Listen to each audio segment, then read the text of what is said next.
They had no idea that the man they were refusing service to and threatening with arrest actually owned the very gas station they were working in, plus 499 others just like it. But what happened next would expose the shocking reality of discrimination hiding within America's most successful businesses. Watch as a billionaire black CEO gets followed around his own store like a criminal, gets accused of credit card fraud by his own employees, and then delivers the most devastating revelation that instantly destroys careers and transforms an entire industry. You won't believe the moment when he pulls out his corporate CEO badge and watches their faces turn white with terror, or how these racist employees claimed their own boss doesn't look like he belongs in his own business. This isn't just another discrimination story. It's about how one man's worst night became the catalyst for revolutionary change that protected millions of future customers from the same humiliation. The justice he delivers is so swift and satisfying that it will restore your faith in accountability, and the transformation he creates proves that sometimes our most painful experiences become our most powerful tools for change. Stay until the end because what this incredible CEO accomplishes will show you that real leadership means turning personal injustice into systematic justice for everyone who comes after you. Stay until the end because what this incredible CEO accomplishes will show you that real leadership means turning personal injustice into systematic justice for everyone who comes after you. He had no idea that walking into his own gas station would trigger the most shocking display of racism he'd ever witnessed. But what happened next would expose a truth so devastating that it would force him to confront the ugly reality hiding beneath his billion-dollar empire. This is the incredible true story of Devon Carter, a black CEO who built one of America's largest gas station franchises from absolutely nothing, only to discover that success and wealth couldn't protect him from the prejudice that still poisoned the very businesses he owned. Devon's journey to becoming one of America's most successful franchise owners began in the most humble way imaginable. 25 years ago, he was a college dropout working double shifts at his grandfather's struggling gas station in rural Georgia, pumping gas for travelers who barely acknowledged his existence. His grandfather, Samuel Carter, had spent 40 years building that single location into a community cornerstone, but the business was failing as bigger chains moved into the area and threatened to crush the family's only source of income.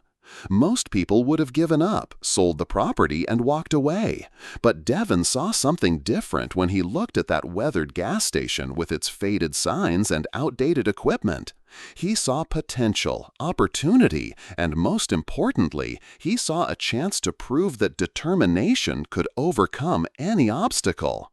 So when his grandfather passed away and left him the deed to that single location, Devon made a promise that would change his life forever.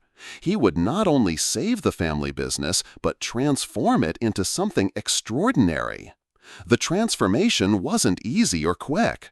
Devon spent years learning every aspect of the business, from inventory management to customer service, from equipment maintenance to financial planning. He worked 18-hour days, slept in the back office, and reinvested every penny of profit back into improvements. Slowly but surely, his location became known for clean facilities, competitive prices, and exceptional customer service that made every person feel welcome and valued. But Devon's vision extended far beyond a single gas station. He dreamed of creating a franchise empire that would provide opportunities for other entrepreneurs while maintaining the family values and community focus that his grandfather had instilled in him. Through strategic partnerships, careful expansion, and an unwavering commitment to quality, Devon built FuelMax into a nationwide franchise with over 500 locations spanning from coast to coast. His success story became legendary in business circles, the college dropout who transformed a failing gas station into a billion-dollar empire, creating thousands of jobs and serving millions of customers across America. Devon's wealth grew beyond his wildest dreams, but he never forgot his roots or the principles that had guided his journey from poverty to prosperity. On this particular October evening, Devon was driving cross-country in a modest rental car, conducting surprise inspections of his franchises to ensure they maintained the high standards he demanded. It was a routine he had followed for years, traveling incognito to observe operations from a customer's perspective. He had no way of knowing that this simple business trip would become the most eye-opening and heartbreaking experience of his entire career. As he pulled into the parking lot of a remote FuelMax location in a small Texas town, Devon felt the familiar pride of seeing his company's logo illuminated against the dark sky. This was his legacy, his life's work, his contribution to American entrepreneurship. But in just a few minutes, that pride would turn to shock, disappointment, and ultimately determination to fix a problem he never knew existed. If you believe that success should never be determined by the color of your skin and that every person deserves to be treated with dignity and respect, then smash that like button and let us know in the comments about your own experiences with discrimination. Subscribe to our channel because this story will show you that sometimes the most powerful person in the room is the one you least expect, and justice can come from the most unlikely places. Right at that moment, as Devon stepped through the glass doors of his own franchise location, he had no idea that he was about to experience the very discrimination he thought his success had protected him from. And what unfolded in the next few minutes would shatter his faith in everything he had built. The fluorescent lights hummed overhead as Devon entered the convenience store portion of his FuelMax location, the familiar smell of coffee and cleaning supplies greeting him like an old friend. But the reception he received from his own employee would be anything but friendly. It was just past 11 o'clock on a Tuesday night, and the store had the quiet atmosphere typical of late-night stops along rural highways. Devon was dressed comfortably for his long drive, in dark jeans, a simple pullover sweater, and worn sneakers, looking like any other traveler stopping for fuel and snacks during an overnight journey. His rental car, a modest silver sedan, sat at pump number 4, where he had just filled the tank, nothing about his appearance suggesting the wealth and power he actually possessed. Behind the counter stood Tyler Morrison, a 28-year-old night manager who had been with the company for 3 years. Tyler had received all the standard FuelMax training about customer service and company values, but as Devon would soon discover, some lessons had clearly never taken root. The moment Devon walked through those doors, Tyler's entire demeanor shifted from the bored indifference of late-night retail work to sharp, focused suspicion. Devon moved through the store with the casual confidence of someone completely at home in the environment, selecting items from shelves he had personally approved during the store's design phase. He grabbed a large coffee from the machine he had chosen for its quality and reliability, picked up an energy drink from the cooler he had selected for its efficiency, and added a bag of trail mix from the snack section he had carefully curated to serve travelers' needs. But while Devon shopped with the comfort of familiarity, Tyler watched his every movement with the intensity of a security guard tracking a suspected shoplifter. Every step Devon took was shadowed, every item he touched was noted, every gesture was analyzed for signs of suspicious behavior. The contrast was stark and disturbing. Just minutes earlier, 2 white truck drivers had browsed the store freely, chatting loudly about their routes and making jokes with Tyler, who had responded with easy camaraderie and professional courtesy. Devon noticed the difference immediately, but initially tried to give Tyler the benefit of the doubt. Perhaps the young man was new and nervous, or maybe he had recently experienced theft problems that made him cautious with all customers. But as Tyler continued following him around the small store, staying just close enough to make his surveillance obvious and uncomfortable, Devon realized this wasn't random caution, but targeted suspicion based on nothing more than his appearance. The psychological impact was devastating. Here was Devon Carter, a man who had built an empire worth hundreds of millions of dollars, being treated like a common criminal in his own establishment by his own employee.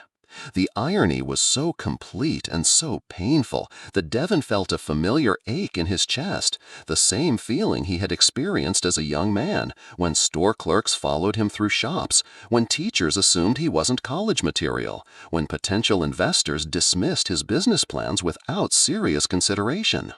Tyler's behavior became increasingly bold as Devon continued shopping, moving from subtle surveillance to obvious harassment. He rearranged items on shelves that Devon had browsed, checked displays that Devon had passed, and maintained constant visual contact that made other customers turn and stare. The message was clear. This black man in casual clothes was not welcome, not trusted, and not worthy of the same respect given to other customers. The most heartbreaking realization for Devon was understanding that this treatment wasn't an isolated incident, but likely a pattern that other customers who looked like him had endured at his own stores, creating negative experiences that contradicted everything he believed his company represented. But the tragedy had not stopped yet, and what happened when Devon approached the counter to pay would escalate this discrimination to levels so outrageous that even he couldn't have imagined the depth of prejudice festering within his own company. The moment Tyler saw Devon walking toward the register with his carefully selected items, his face hardened with the kind of determination that comes from someone convinced they're about to catch a criminal in the act, completely unaware that he was about to make the biggest mistake of his professional life. Devon placed his items on the counter with the casual confidence of someone who had completed thousands of similar transactions throughout his life. The coffee was still steaming, the energy drink cold from the cooler, and the trail mix represented exactly the kind of quality snack he had insisted all FuelMax locations stock for travelers. But as he reached for his wallet to complete what should have been a simple purchase, Tyler's next words stopped him cold. "I'm going to need to see some identification before I can process this transaction," Tyler announced, his voice carrying an authority that seemed disproportionate to the situation.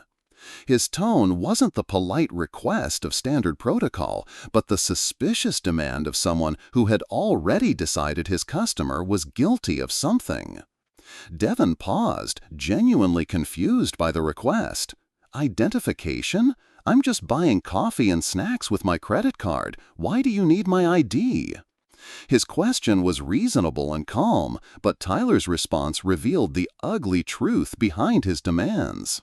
"Store policy requires identification for suspicious customers," Tyler replied, the word suspicious hanging in the air like an accusation.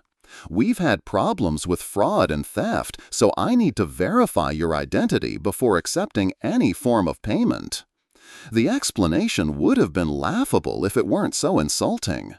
Devon looked around the store, noting that the two white truck drivers who had made purchases just minutes earlier hadn't been asked for identification, hadn't been questioned about their payment methods, and hadn't been subjected to any additional scrutiny beyond the normal transaction process. The selective enforcement of this supposed policy was so obvious that even other customers were beginning to notice the discriminatory treatment. Devon complied with the request, pulling out his driver's license and placing it on the counter beside his credit card. But instead of quickly verifying the information and processing the sale, Tyler studied both documents with the intensity of a forensic investigator, comparing names, examining photos, and scrutinizing details as if he were handling evidence in a major criminal case. "Jake, can you come up here for a minute?" Tyler called to his assistant manager, who had been restocking shelves in the automotive section. The summons carried an urgency that made several customers turn their attention to the counter, sensing that something unusual was developing. Jake Rodriguez had been with FuelMax for 18 months and considered himself Tyler's ally in maintaining what they privately called store security. When he saw Devon standing at the counter with his identification in Tyler's hands, Jake immediately understood the situation and moved to provide backup support for whatever confrontation was brewing. "What's the problem?" Jake asked, positioning himself beside Tyler in a show of unified authority that created a wall of suspicion facing Devon. "Just verifying this customer's payment method," Tyler replied, holding up Devon's credit card and driver's license. "Something doesn't feel right about this transaction." The coded language was clear to everyone involved. There was nothing suspicious about Devon's behavior, nothing unusual about his purchase, and nothing questionable about his payment method. The only thing that didn't feel right to Tyler and Jake was the presence of a black customer in their store, shopping with confidence and expecting to be treated with the same respect given to white customers.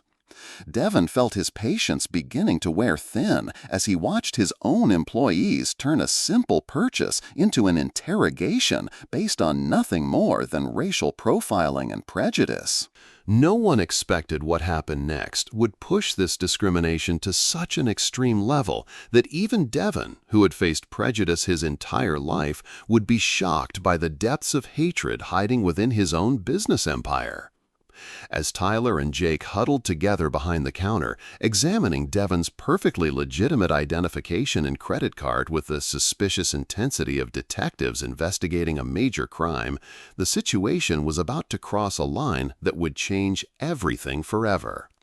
After several minutes of unnecessary scrutiny, Tyler looked up from Devon's documents with an expression of manufactured concern that barely concealed his underlying hostility. "I'm sorry, but we can't accept this form of payment," he announced, sliding Devon's credit card back across the counter as if it were contaminated. "The name on this card doesn't match our system requirements, and we have reason to believe there might be fraudulent activity associated with this account." Devon stared at Tyler in complete disbelief. The credit card was platinum level, issued by one of the nation's most prestigious banks, and bore his name in raised letters that perfectly matched his driver's license. There was absolutely nothing fraudulent or suspicious about the card except for the fact that it belonged to a black man who these employees had decided didn't deserve to shop in their store. "The name matches my identification exactly," Devon said, his voice remaining calm despite the rage building inside him. "There's nothing wrong with this card, and you know it. I'd like to speak with your manager or the franchise owner about this situation." Jake stepped forward with a smirk that revealed just how much he was enjoying this power play. "Tyler is the manager on duty, and trust me, the franchise owner wouldn't care about people like you anyway," he said, his voice dripping with contempt. "He's a successful businessman who doesn't have time to deal with troublemakers who try to use stolen credit cards." The irony of Jake's statement was so complete that Devon almost laughed out loud. Here was an employee claiming that the franchise owner wouldn't care about people like him, completely unaware that he was speaking directly to that very owner. The prejudice was so deeply ingrained that these men couldn't even imagine that a black man might be successful, wealthy, or worthy of basic respect. "Look, I have cash," Devon offered, pulling out his wallet and showing them several $100s in bills. "I just want to buy these items and continue my trip. This is ridiculous." But Tyler shook his head with the stubborn determination of someone who had made up his mind to cause problems. "Sorry, but we reserve the right to refuse service to anyone, and we're refusing service to you. You need to leave the store immediately before we call the police for trespassing." Devon felt his phone buzzing in his pocket and realized he had unconsciously activated the voice recording app, capturing every word of this outrageous discrimination for posterity. The evidence was mounting, but so was his disbelief that his own employees could treat any customer with such blatant hatred and disrespect. Other customers in the store had stopped pretending not to watch the confrontation. Some looked uncomfortable with what they were witnessing, but others nodded approvingly, apparently supporting the employee's decision to refuse service to the black customer who had done absolutely nothing wrong except exist in a space where they felt he didn't belong. "You're really going to refuse to sell me coffee and trail mix because you don't like the way I look?" Devon asked, his voice carrying the weight of decades of similar experiences. "You're going to call the police on a paying customer who has done nothing but try to make a simple purchase?" "That's exactly what we're going to do," Tyler replied, reaching for the phone behind the counter. "You have 60 seconds to leave this property before I call the sheriff's department and have you arrested for trespassing and attempted fraud." The countdown had begun, and Devon realized he was witnessing the ugly truth about discrimination in his own company. But what Tyler and Jake didn't know was that their 60-second ultimatum was about to backfire in the most spectacular way imaginable. If you're feeling your heart racing with anger right now, you're not alone. This kind of discrimination happens every single day across America, and it's time we expose these injustices for what they really are. Smash that like button if you believe every person deserves to be treated with dignity regardless of their race. Drop a comment sharing your own experiences with prejudice.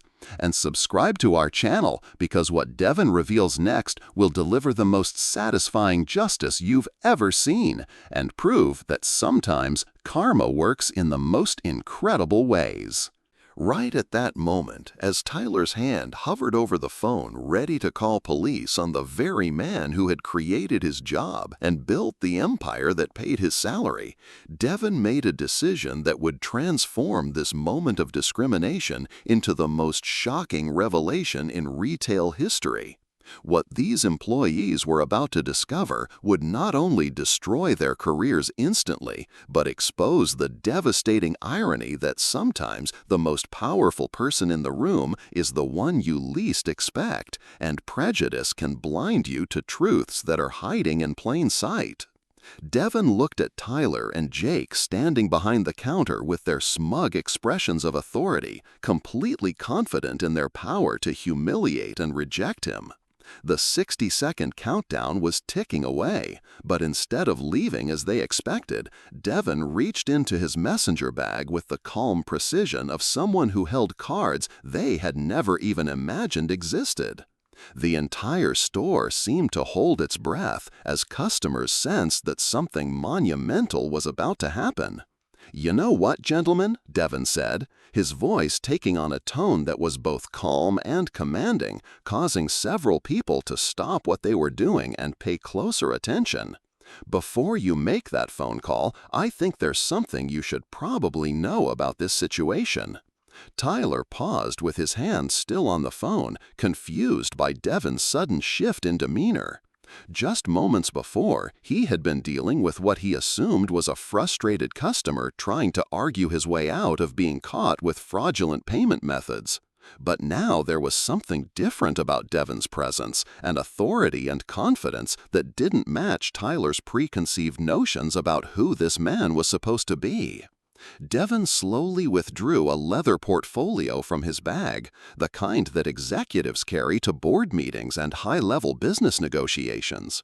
Inside that portfolio were documents that would change everything, credentials that would expose the complete absurdity of this entire confrontation, and identification that would prove just how catastrophically wrong Tyler and Jake had been about the man they were trying to humiliate.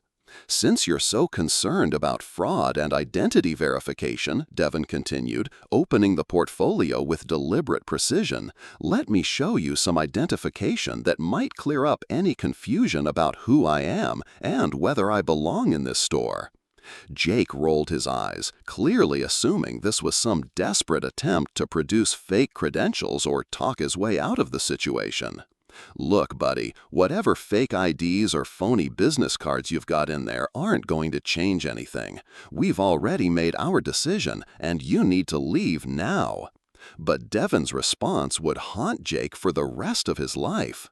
"Fake IDs?" Devon asked, pulling out an official corporate key card with magnetic strip access to every FuelMax location in the country. "You think the chief executive officer of FuelMax Corporation carries fake identification?" The words hung in the air like a bomb that hadn't exploded yet. Tyler's confident expression began to falter as he processed what Devon had just said. Jake's smirk disappeared completely as the implications of those words started to sink in. Other customers moved closer, sensing that they were witnessing something extraordinary unfold. Devon placed his corporate identification badge on the counter, the official FuelMax logo gleaming under the fluorescent lights. The badge was clearly different from standard employee IDs. This was executive level, with special security clearances and access codes that only the highest levels of management possessed. But it was the name printed in bold letters that sent shockwaves through everyone who could see it. Devon Carter, Chief Executive Officer. "That's impossible," Tyler whispered, his voice barely audible as he stared at the credential that was destroying his entire understanding of this situation. "You can't be the CEO. The CEO doesn't look like—" He stopped himself before completing the sentence, but everyone in the store knew exactly what he had been about to say. Devon reached into his portfolio again and withdrew his business cards, the expensive ones with embossed lettering that he typically reserved for meetings with investors and board members. He placed one in front of each employee, watching their faces as they read the title that made their discrimination not just morally wrong, but professionally suicidal. Devon Carter, Chief Executive Officer and Founder, FuelMax Corporation. Jake read aloud, his voice cracking with the realization of what he had done. 512 locations nationwide. Corporate headquarters, Atlanta, Georgia. The silence in the store was deafening. Every customer who had witnessed the discrimination was now staring in stunned amazement at the reversal they were witnessing. The man these employees had refused service to, threatened with arrest, and treated like a criminal was actually the person who owned the entire company, the individual who had built this empire from a single gas station, the leader whose vision and hard work had created thousands of jobs, including the ones that Tyler and Jake were about to lose. "I think you'll find that all my identification is perfectly legitimate," Devon said, his voice carrying the weight of absolute authority. "I am indeed the founder and majority owner of FuelMax Corporation, which means I own this location and the 499 others just like it across the United States." Tyler's face had gone completely white as the blood drained from his cheeks. His hands were visibly shaking as he realized that he had not only discriminated against a customer, but had done so to the one person who could end his career with a single phone call. Jake looked like he was about to be sick. The confident supervisor who had enjoyed humiliating Devon, now understanding that he had made the most expensive mistake of his professional life. This can't be real," Jake stammered.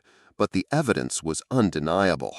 The corporate credentials, the executive key cards, the official business cards, all of it confirmed that the man they had treated with such contempt was actually the most powerful person in the entire FuelMax organization. Devon looked around the store, taking in the faces of his employees and the customers who had witnessed this incredible revelation. "Now then," he continued, his voice taking on the authoritative tone of a CEO addressing a crisis, "I think we need to have a serious conversation about what just happened here and what it reveals about the culture at this location." The discrimination had been exposed, the truth had been revealed, and justice was about to be served in the most dramatic way imaginable. But the real shock was only just beginning, because what Devon did next would prove that sometimes justice doesn't wait for lengthy investigations or corporate committees, and the true leadership means taking immediate action when fundamental principles are violated in the most egregious ways possible. The employees who had been so confident in their authority to discriminate and humiliate were about to learn that their actions had consequences, and those consequences were going to be delivered with the swift precision of a CEO who had built his entire empire on the foundation of respect and equal treatment for every customer. Devon pulled out his personal cell phone, the one with direct access to every department head and executive in the FuelMax organization.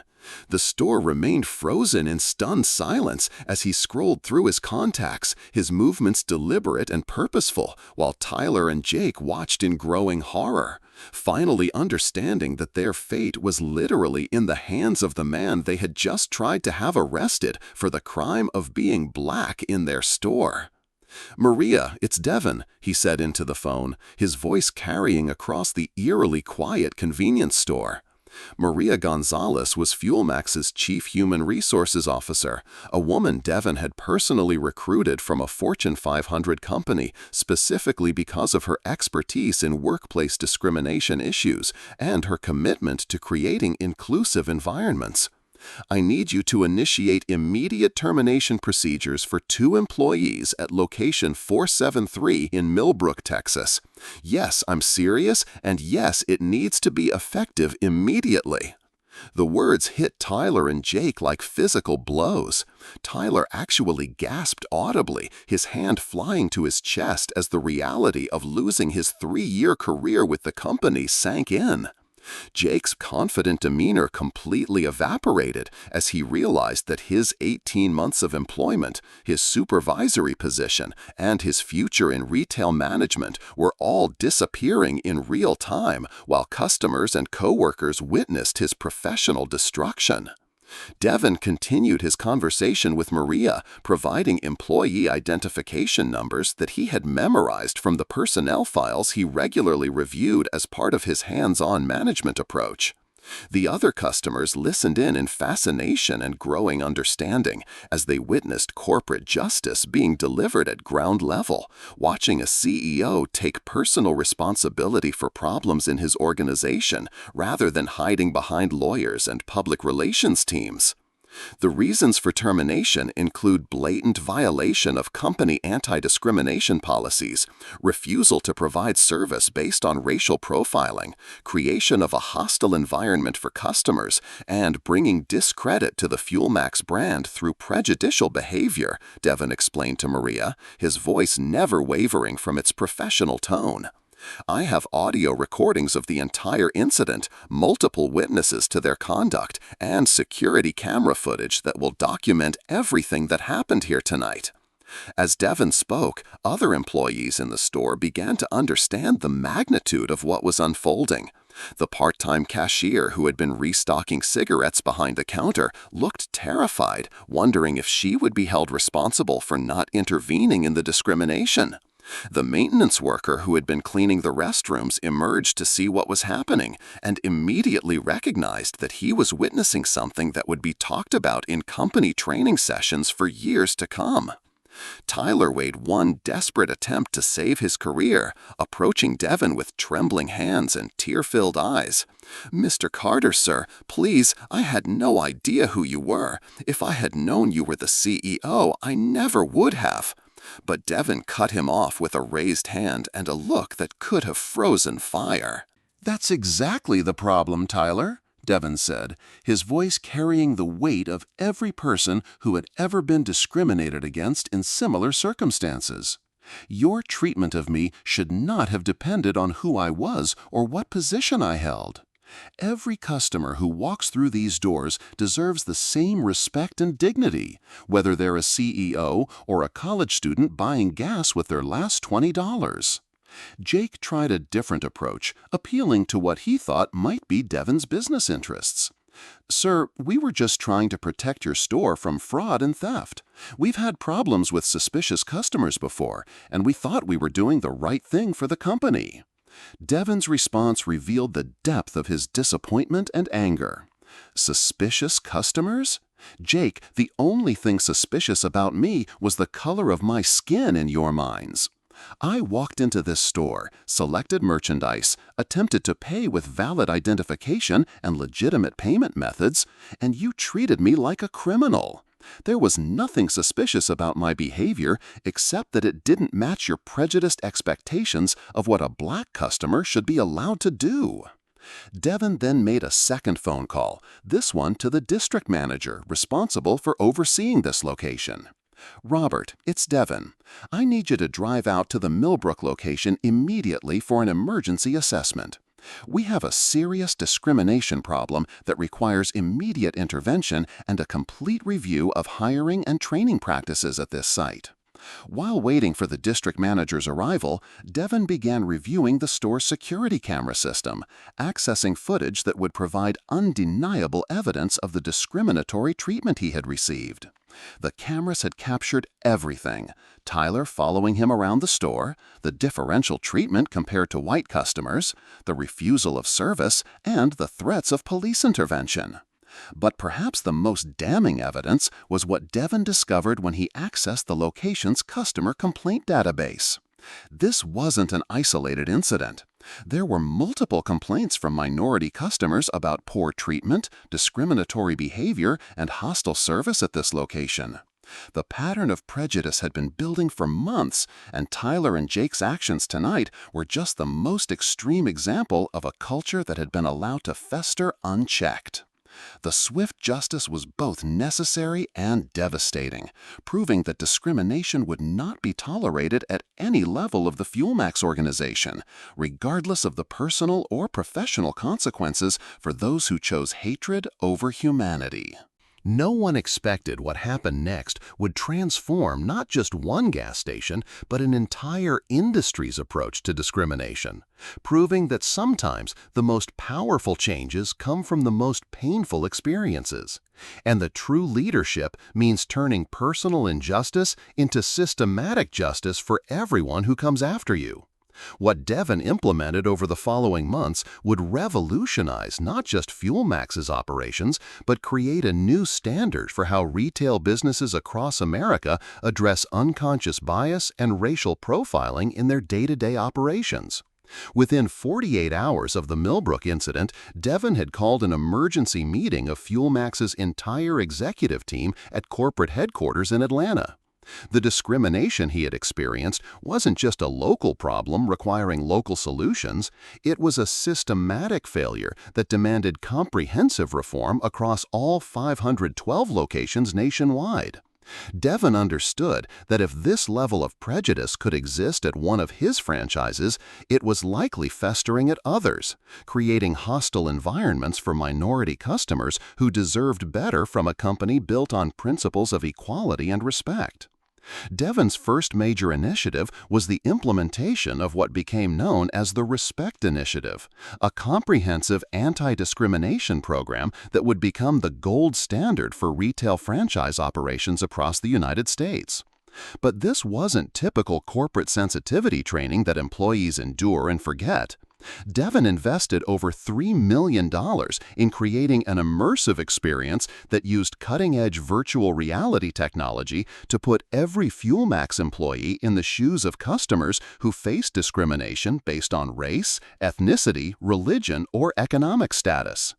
The virtual reality training was revolutionary in its approach and devastating in its impact. Employees experienced what it felt like to be followed around a store like a criminal, to have their payment methods questioned without cause, to be treated with suspicion and hostility simply for existing in spaces where they weren't expected. Store managers went through simulations where they were refused service at upscale establishments. Regional supervisors experienced the humiliation of being accused of fraud when using legitimate credit cards. The emotional impact was profound and immediate, creating empathy that couldn't be achieved through traditional training methods. But Devon's transformation efforts extended far beyond training and education. He partnered with technology companies to develop an artificial intelligence monitoring system that analyzed customer interactions for signs of discriminatory treatment. The AI system tracked everything from response times to tone of voice when employees interacted with customers of different racial and ethnic backgrounds. The data was sobering and eye-opening. It revealed patterns of bias that had been invisible to management but devastatingly real for affected customers. The monitoring system discovered that minority customers at FuelMax locations were 37% more likely to be asked for identification during routine transactions. 42% more likely to have their payment methods questioned, and 58% more likely to be followed or watched while shopping. These statistics weren't just numbers, they represented thousands of individual experiences of discrimination that had been occurring daily across Devon's empire without his knowledge or awareness. Devon's story went viral within days, not because FuelMax promoted it, but because customers and employees at the Millbrook location shared their recordings and testimonies on social media platforms. The video of Tyler threatening to have Devon arrested at his own gas station garnered over 22 million views in the first week alone, with commentary from civil rights leaders, business experts, and ordinary citizens who shared their own experiences with retail discrimination. Rather than trying to control the narrative or minimize the damage to his company's reputation, Devon did something unprecedented in corporate crisis management. He embraced the exposure and used it as a catalyst for industry-wide change. He appeared on major news programs from CNN to NBC Nightly News, sharing his story and challenging other business leaders to examine their own company's practices with the same brutal honesty he had applied to FuelMax. "This didn't happen because I hired bad people," Devon explained during a primetime interview with Lester Holt. "Tyler and Jake weren't evil individuals who set out to destroy lives. This happened because good people were operating within systems that allowed unconscious bias to flourish unchecked. The solution isn't just to fire the individuals involved, it's to fix the systems, change the culture, and create accountability mechanisms that prevent discrimination before it happens." Devon's commitment to transparency extended to making the Millbrook incident a central component of FuelMax's new employee training program. Rather than hiding the embarrassing episode, he used it as a teaching moment, sharing audio recordings and security footage with new hires to illustrate how unconscious bias could destroy careers and damage lives when left unchecked. The impact extended far beyond FuelMax's operations. Within 6 months, 7 major retail chains had contacted Devon requesting consultation on implementing similar anti-discrimination programs. The Department of Transportation and Federal Trade Commission launched comprehensive investigations into discriminatory practices across the retail fuel industry, using FuelMax's Respect initiative as a model for potential regulatory standards.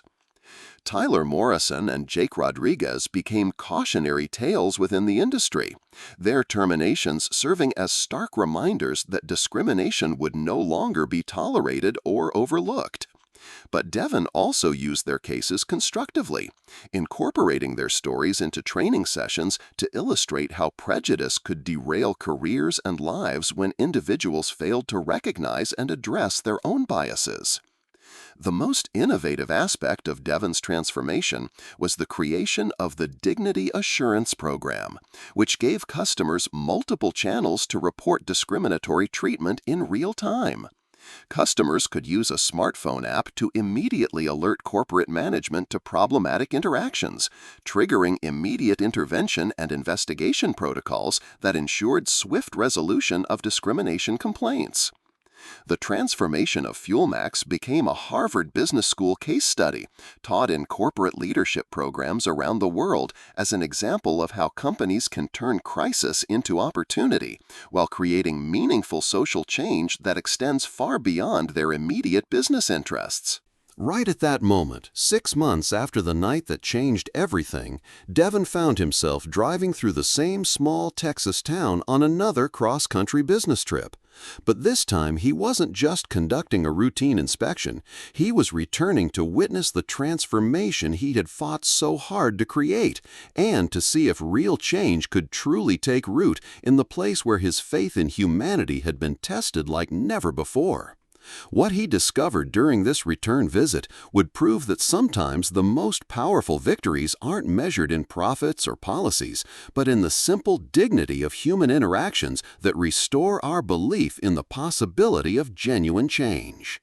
It was a crisp evening in April when Devon pulled into the familiar parking lot of the Millbrook FuelMax location, the same station where Tyler and Jake had tried to humiliate him and deny him service based solely on the color of his skin. The building looked the same from the outside, but Devon knew that everything inside had been fundamentally transformed through months of intensive retraining, cultural reform, and systematic changes that had touched every aspect of the operation. As he entered the store, Devon was immediately struck by the difference in atmosphere. The same fluorescent lights hummed overhead, the same coffee machines dispensed beverages, and the same shelves held snacks and automotive supplies, but there was an unmistakable warmth and professionalism that had been completely absent during his previous visit.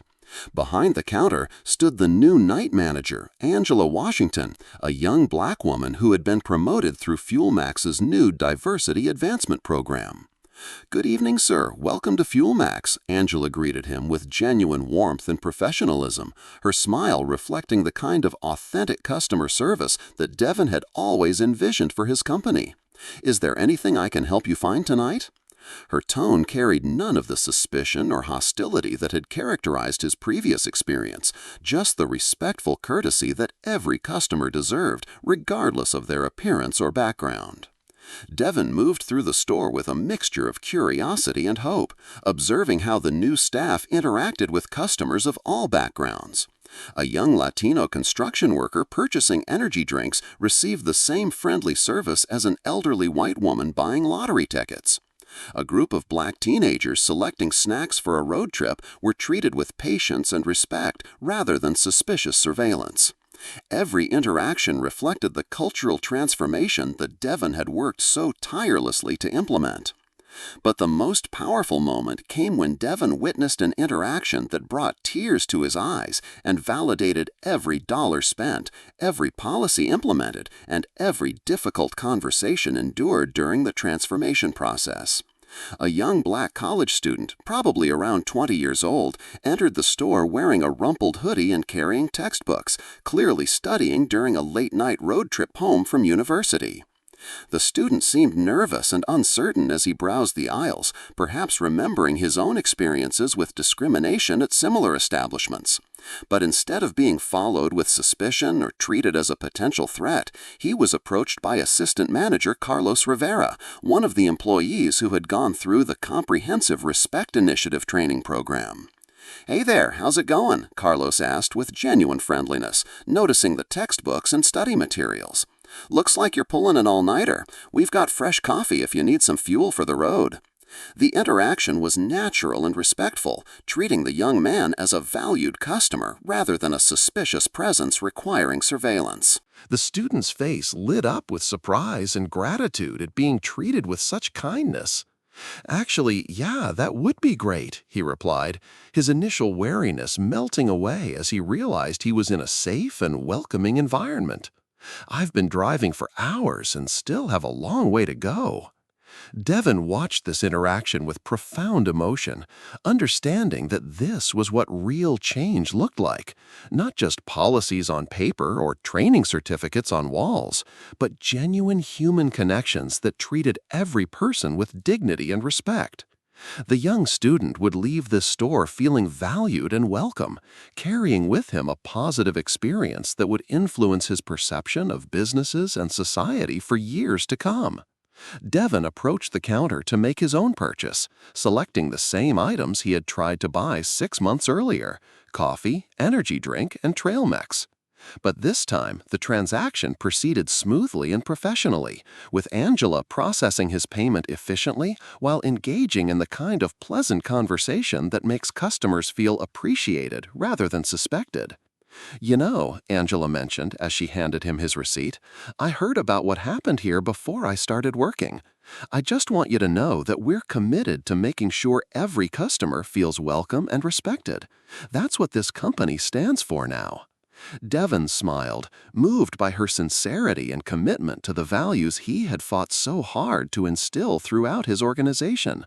"I'm glad to hear that," he replied, not revealing his identity, but appreciating the genuine dedication he heard in her voice. As Devon prepared to leave, he pulled out his phone and opened the FuelMax customer feedback app, scrolling through recent reviews from this location. The comments were overwhelmingly positive, with customers of all backgrounds praising the respectful treatment and professional service they had received. "Finally found a gas station where I don't feel like I'm being judged," wrote one reviewer. "FuelMax treats every customer like family," said another. The transformation wasn't just corporate rhetoric, it had fundamentally changed how people experienced this business. Walking back to his car, Devon reflected on the incredible journey that had brought him to this moment. The discrimination he had faced 6 months ago had been devastating and humiliating, but it had also revealed uncomfortable truths about unconscious bias and systematic prejudice that needed to be confronted. His personal pain had become the catalyst for institutional change that would benefit countless future customers who would never know his name or his story. The statistics were impressive. Discrimination complaints across all FuelMax locations had dropped by 94%. Customer satisfaction scores had reached all-time highs, and employee retention rates were the envy of the retail industry. But the real measure of success wasn't in numbers or percentages. It was in moments like these, when every customer could enter any FuelMax location knowing they would be treated with dignity and respect. Devon thought about Tyler and Jake, whose careers had been destroyed by their prejudice and hatred. Tyler had eventually found work at a smaller gas station chain, but only after completing intensive bias awareness training and demonstrating genuine commitment to change. Jake had struggled more significantly, his termination becoming widely known in retail management circles and serving as a cautionary tale about the professional consequences of discrimination. Their stories had become powerful teaching tools, showing other employees that prejudice wasn't just morally wrong, but professionally devastating. As he drove away from the Millbrook location, Devon felt a profound sense of completion and hope. The transformation of FuelMax had created ripple effects throughout the retail industry, inspiring other companies to examine their own practices and implement similar anti-discrimination measures. But more importantly, it had demonstrated that change was possible when leaders were willing to confront uncomfortable truths and take decisive action to create more inclusive environments. This story isn't just about one CEO's experience with discrimination. It's about the power each of us has to demand better, to create change, and to ensure that dignity and respect aren't privileges reserved for the wealthy or powerful, but fundamental rights that belong to every human being who enters a place of business, regardless of their race, appearance, or background. Devon Carter's transformation from discrimination victim to industry revolutionary proves that sometimes our most humiliating moments become our most powerful weapons for change. What started as a painful encounter with prejudice at his own gas station became the catalyst for the most comprehensive anti-discrimination program in retail history, protecting millions of customers who will never even know they benefited from his courage to fight back. The real lesson here isn't just about one CEO's triumph over injustice. It's about the responsibility that comes with power and the choice to use personal pain as fuel for systematic transformation. Devon could have quietly fired those employees and buried the incident, but instead he chose to confront the uncomfortable truth that discrimination thrives in silence and corporate indifference. His willingness to expose his own company's failures and invest millions in genuine change didn't just transform FuelMax, it shifted an entire industry's approach to equality, proving that authentic leadership means admitting when systems are broken and having the courage to rebuild them from the ground up. The most profound impact of this story isn't measured in the careers destroyed or the policies implemented, but in the young black college student who could buy coffee without fear, the Latino construction worker who received respectful service, and the countless customers who will never experience the humiliation that Devon endured because he refused to let hatred hide behind corporate policies and unconscious bias. Every time you walk into a business and receive respectful treatment regardless of your appearance, remember that this dignity wasn't guaranteed. It was fought for by people who turned their worst experiences into movements for justice, who understood that true success isn't about protecting yourself from discrimination, but about ensuring that others never have to face it. Devon's story reminds us that the most powerful person in any room isn't necessarily the one with the most money or authority, but the one with the courage to demand that humanity and dignity become non-negotiable standards. If this story moved you, if it reminded you that change is possible when we refuse to accept discrimination as normal, then show your support by hitting that like button to help this message reach people who need to see that justice is still possible in America. Drop a comment sharing your own experiences with prejudice or your thoughts on how businesses can do better to serve all customers with dignity and respect.